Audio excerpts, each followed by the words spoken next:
briefly a case to the Minister's attention. A semi-rural area, just 6 to 8 houses, and all of a sudden one of those houses becomes, I think, what was traditionally known as a halfway house, so that's for ex-offenders.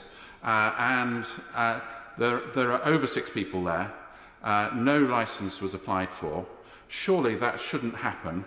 Police have been called on many occasions because it does appear that violent offenders are being housed there, causing great worry to the families in those 6 or 8 houses surrounding it. Surely there must be a licence in place before it becomes such a halfway house. I thank the honourable gentleman for bringing those concerns of his residents to the floor of the House, and of course he will appreciate that I'm not able to comment specifically on the circumstances surrounding that particular case, but again I'm more than happy to meet with him outside this chamber and look into the details of that more specifically.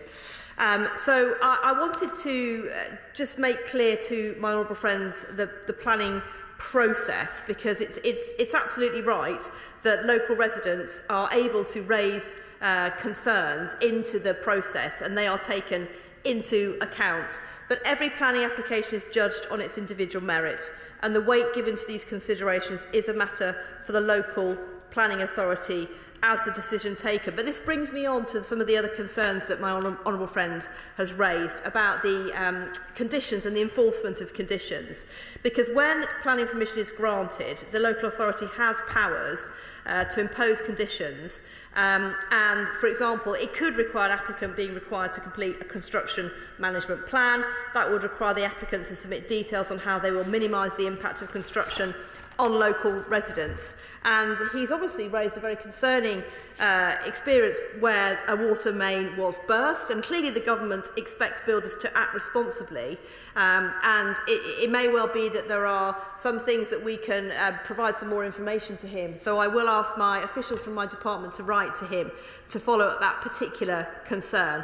Because if development is being carried out that's not in accordance with planning conditions, the government is very clear that local planning authorities have a range of planning enforcement powers which they can and should use to tackle breaches of planning control. And that enforcement is at their sole discretion, and it is for them to decide what, if any, enforcement action to take, depending on the particular circumstances of the case. I will just touch very briefly on the role of the Levelling Up and Regeneration Bill, and we are bringing forward some ambitious and wide-ranging reforms through this bill, which is currently before Parliament. There are many proposals which will place communities at front and centre of the planning system, so we'll increase and enhance the opportunities for involvement to ensure that development is brought forward in a way that works best for local people.